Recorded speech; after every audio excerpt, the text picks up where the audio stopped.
নমস্কার বন্ধুরা, আশা করছি আপনারা সবাই ভালো আছেন। আজকেও আবার একটা নতুন রান্না নিয়ে চলে এসেছি। দেখুন, এটা শিম, আলু, বেগুন আর মটরশুঁটি দিয়ে একটা তরকারি হবে। এটা আলু, এটা মটরশুঁটি, এটা শিম, এটা বেগুন, এটা দিয়ে আজকে একটা রান্না হবে। তাই আপনারা দেখুন, আমি কড়াটা চাপিয়ে দিয়েছি। এবার কড়াতে দিয়ে দেবো আমি সর্ষের তেল।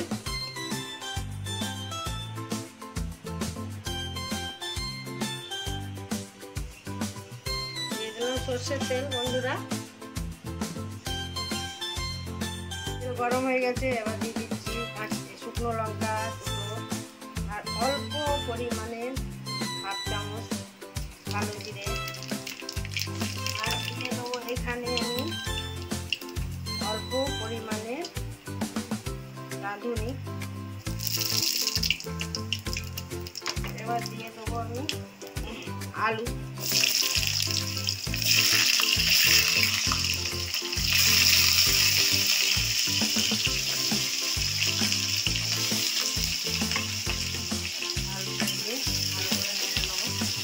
বন্ধুরা, এখানে আমি একটা জিনিস ভুল করে ফেলেছি, ওটা হচ্ছে পেঁয়াজ। পেঁয়াজটা দিয়েই আলুটা দিয়ে দিতে হয়, এরকম দিলেও কোনো ক্ষতি নেই। আমি আলুটা আগে দিয়ে দিয়েছি, আগে পেঁয়াজটা দিয়ে তারপরে আলুটা দিতে হয় সঙ্গে সঙ্গে। আমি এখন পেঁয়াজটা দিয়ে নেব। আমি দিয়ে দিচ্ছি পেঁয়াজটা, একটা পেঁয়াজ কুচিয়ে নিয়েছি। ভালো করে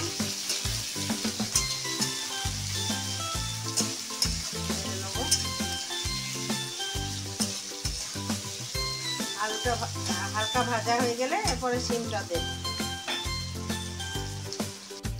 দেখুন, পেঁয়াজটা হালকা ভাজা হয়ে গেছে, আলুটা আর পেঁয়াজটা দেখুন হালকা ভাজা হয়েছে। দেখুন, আর আলু আর পেঁয়াজ হালকা ভাজা হয়ে গেছে। এবার আমি দিয়ে দেবো শিম।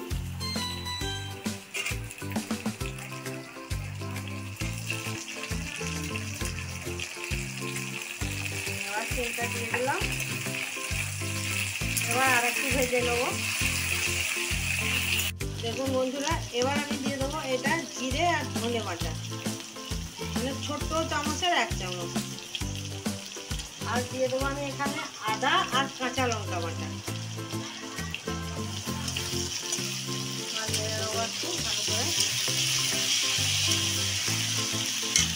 এবার দিয়ে দেবো হলুদ গুঁড়ো, যতটা লাগবে পরিমাণ মতো হলুদ গুঁড়ো দিয়ে দিলাম। এবার দিয়ে দেবো আমি এখানে টমেটো, একটা টমেটো কেটে দিয়ে দিলাম। এবার দেখুন মশলাটা আমার কষানো হয়ে গেছে। এবার আমি দিয়ে দেবো বেগুনটা।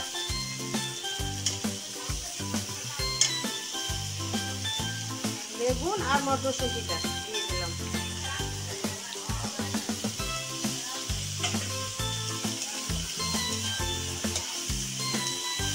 ভালো করে কষিয়ে নেবো। একটু জল দিয়ে দিলাম, সামান্য জল, ভালো করে কষানোর জন্যে। আর এখানে দিয়ে দেবো পরিমাণ মতো লবণ, পরিমাণ মতো দিয়ে দিলাম লবণ। এবার এটা ভালো করে কষিয়ে জল দিয়ে দেবো।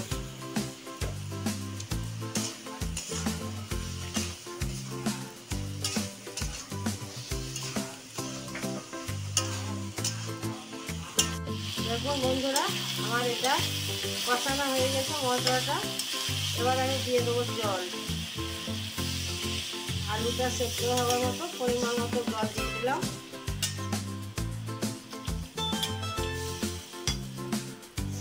এবার আমি ঢাকা দিয়ে আলুটা সেদ্ধ হবে যতক্ষণ ঢাকা দিয়ে রাখবো। বন্ধুরা দেখুন, তরকারিটা আমার হয়ে গেছে। শীতের মিক্স সবজি দিয়ে এটা রান্নাটা। আপনারা দেখুন আলু সেদ্ধ হয়ে গেছে। এটা আপনারা অবশ্যই একবার বাড়িতে করে খাবেন, আর ভালো হলে কমেন্ট শেয়ার করবেন বন্ধুরা, ভালো খারাপ যাই হোক। এবার আমি দিয়ে দেবো ধনে পাতা।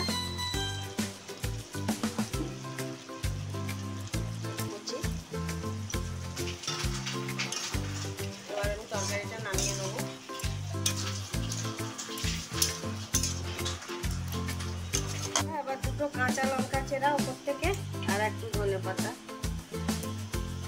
এটা গার্নিশের জন্য, আপনারা দিতেও পারেন নাও পারেন।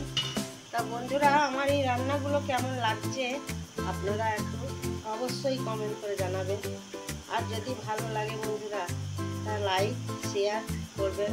অবশ্যই আপনারা আমার পাশে থাকবেন, আপনারা ছাড়া কিছুই নেই। আপনারা অবশ্যই আমার কমেন্ট করুন, শেয়ার করুন বন্ধুরা। এই রান্নাটা একবার বাড়িতে করে খাবেন। নমস্কার বন্ধুরা, আবার দেখা হবে নেক্সট ভিডিওতে।